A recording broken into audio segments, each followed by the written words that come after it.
Okay, people were asking for a video on how to break down hairspray. I have done a neck bath video, but using the actual bathtub, which often isn't available or helpful for doing them at shows. Usually you have to do more of a bucket bath.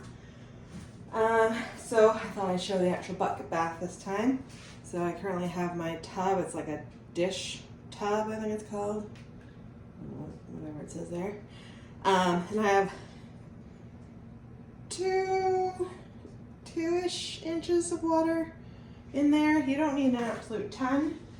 And then I also have another bucket that has similar to maybe a little bit more water in it as my rinsing bucket. This will be my shampoo bucket. That'll be my rinsing bucket.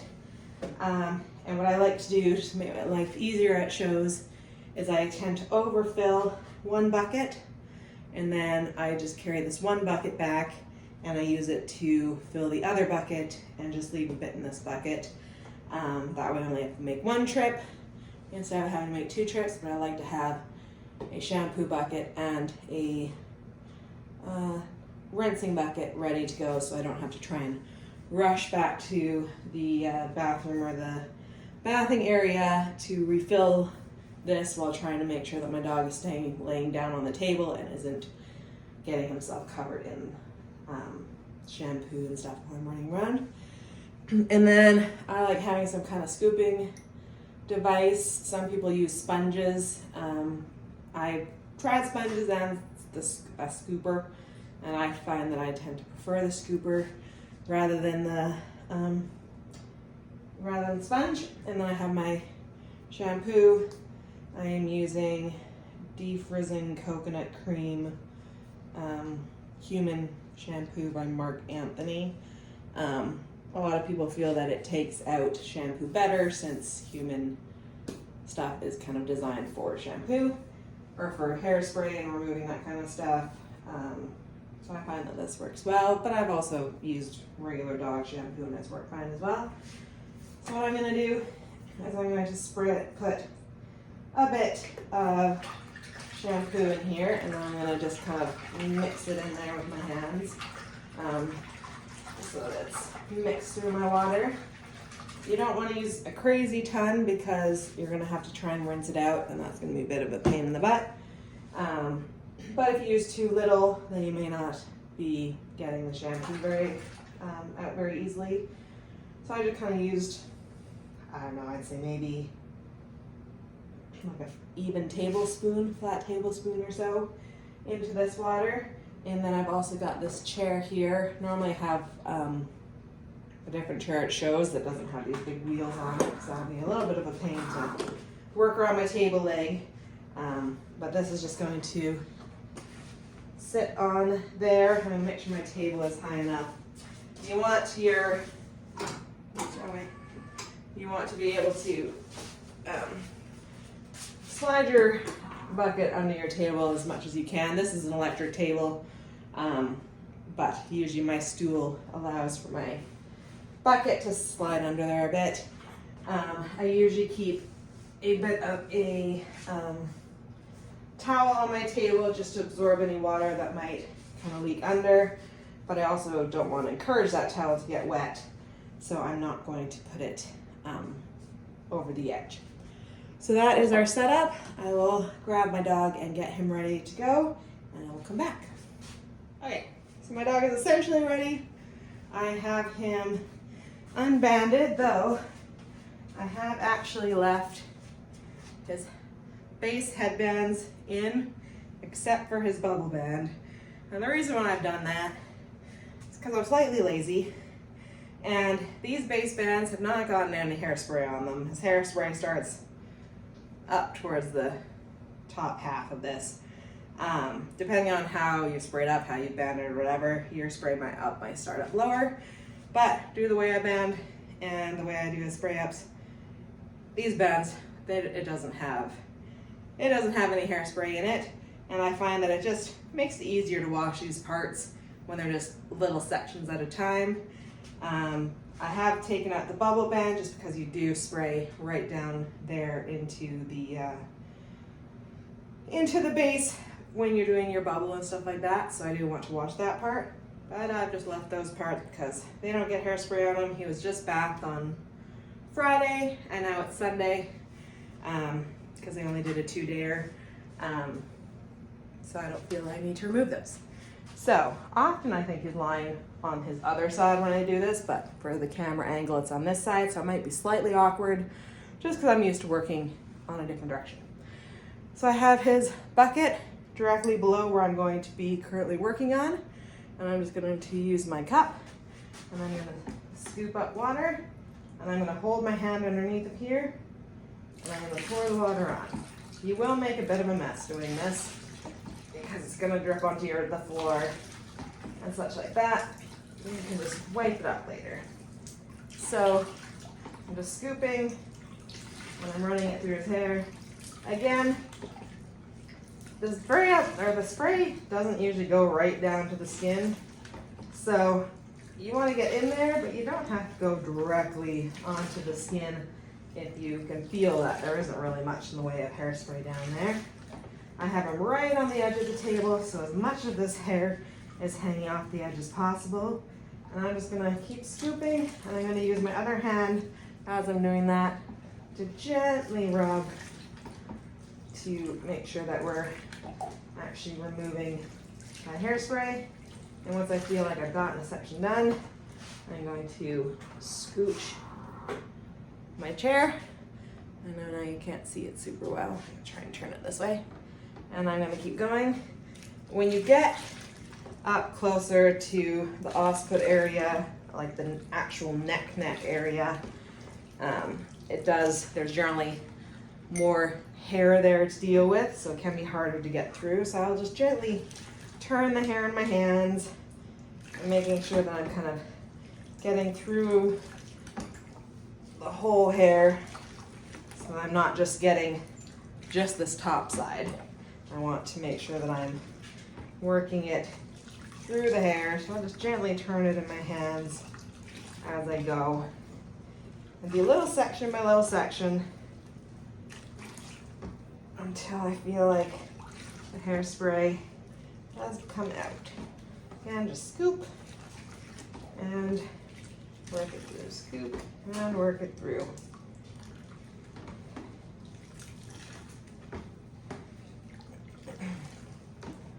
And once you've finished that section, slowly keep working your stool around. This thing has a big wide wheelbase.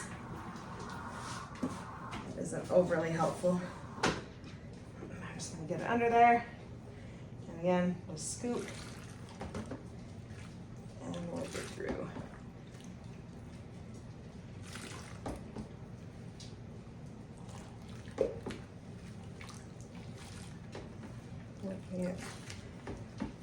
Making sure you get all the sections, making sure you go far enough up and far enough to the base.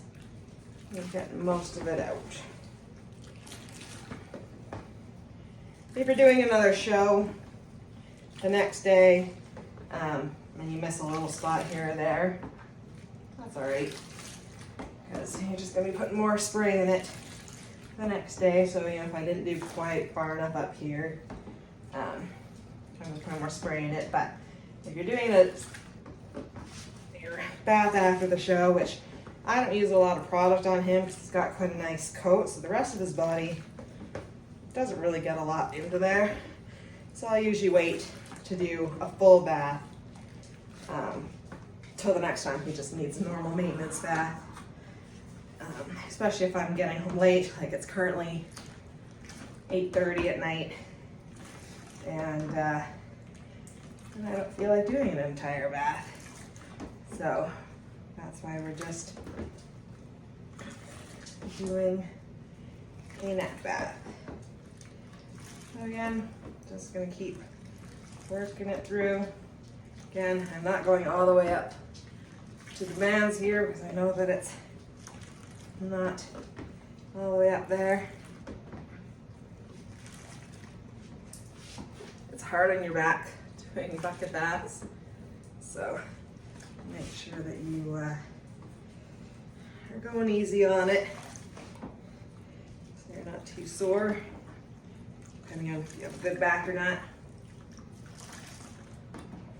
And we're just going to keep working it through until we feel that we've got it. Again, I want to do the front of this thing a little bit. I can put this just a little bit more so I'm not making as much of a mess. I'm just working it through there.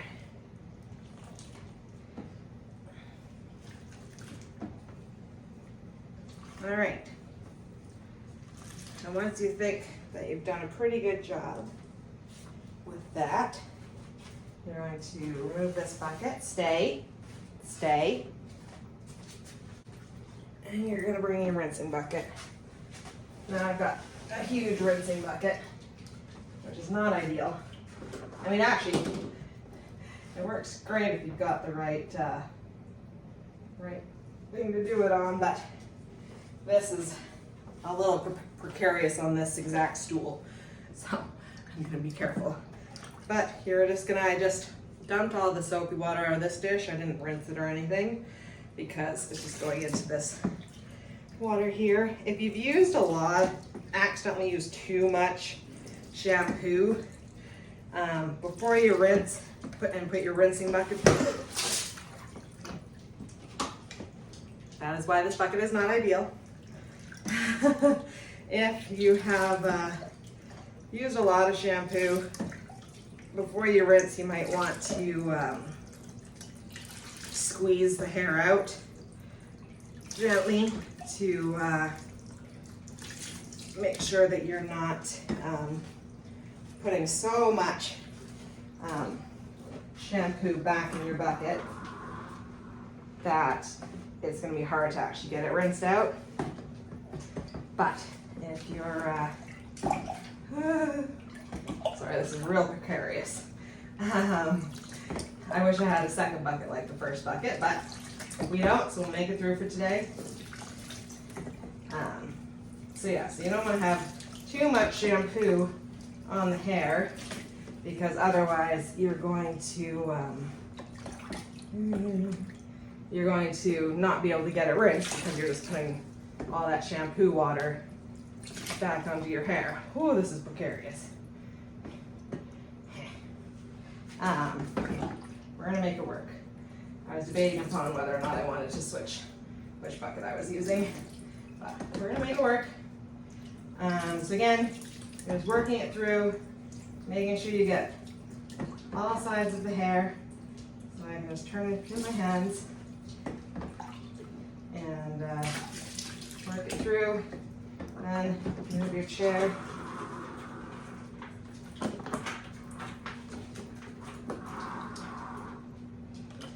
And continue working it through.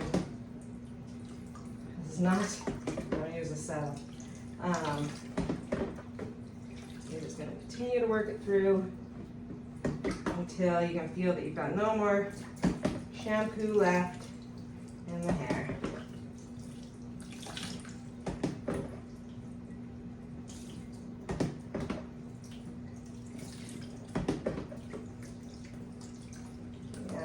And all sides.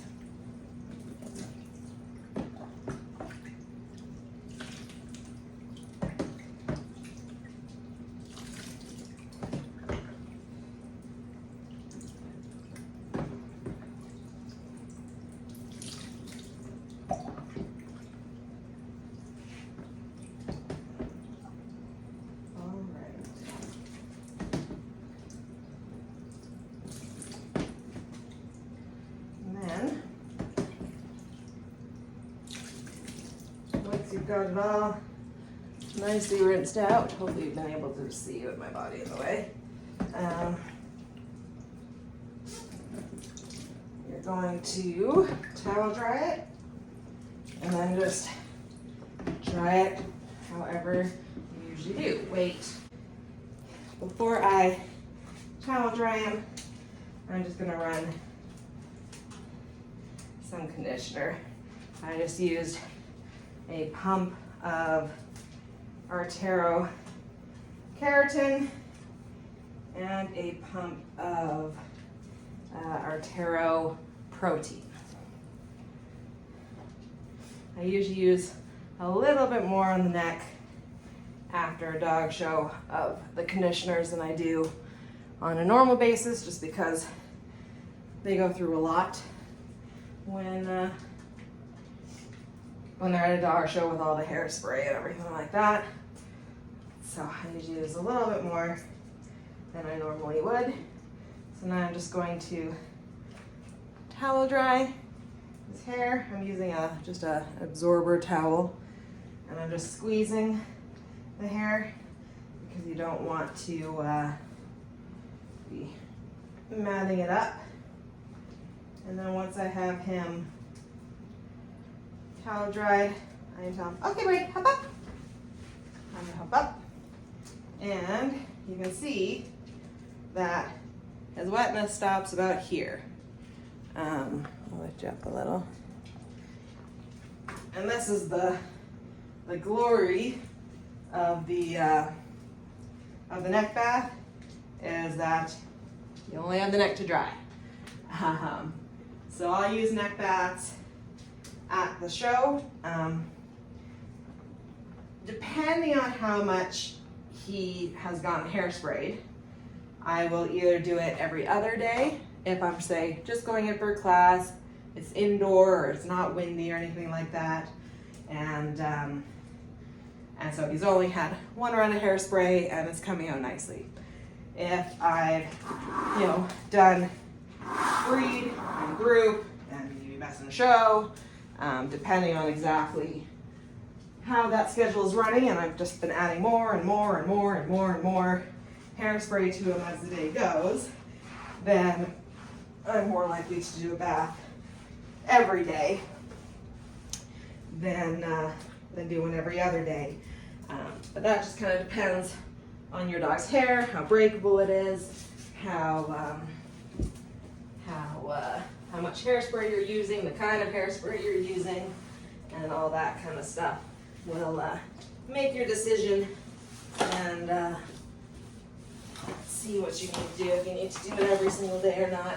Often specials are done most days, but again, it depends on how often you're showing and your dog's hair and how much hairspray you're using, the weather, etc. I've cleaned up the mess that we have made, and now we can just go on to normal drying. I tend to force dry till it's pretty well dry or dry, and then I use the stand dryer to do the brush out, and he's good to go. So hopefully, the one last thing I wanted to mention is his ears. I hate drying ears, and I think a lot of people are like me.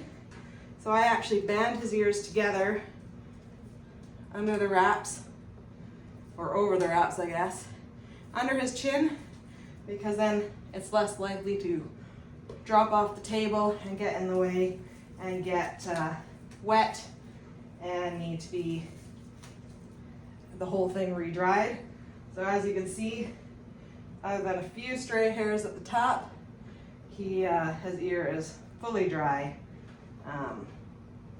and so I don't have to re-dry that. So I hope those tips were helpful to you in trying to remove the hairspray, and thanks for watching.